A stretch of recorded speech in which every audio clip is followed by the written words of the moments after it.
يا مساء الفل، يا مساء أولى الصفقات الرسمية.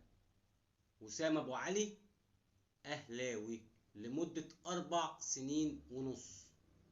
مين بقى هو وسام أبو علي؟ اتولد في الدنمارك، عنده 25 سنة، اللاعب من أصول فلسطينية، يعني هيتأيد محلي.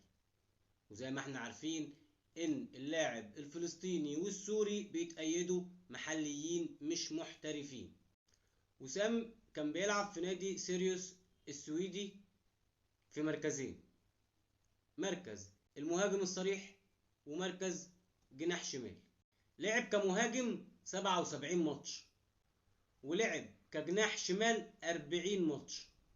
اهم مزاياه استغلاله للعرضيات، علشان هو لاعب طويل القامة، متر و87 سنتي، فبيلعب براسه حلو جدا.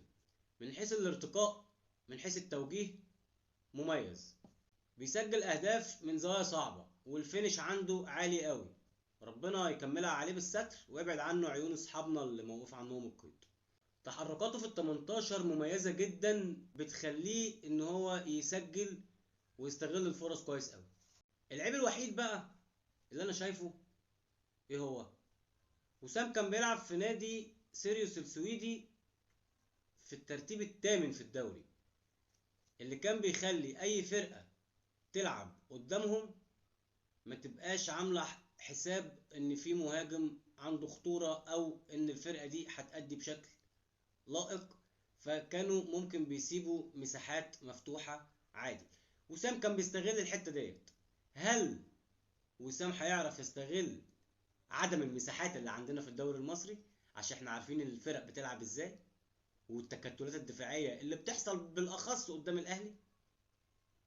فكل دوت اللي هيجاوب عليه بداية السيزون من بعد افريقيا، ونشوف وسام بيلعب ونشوف هيقول ايه.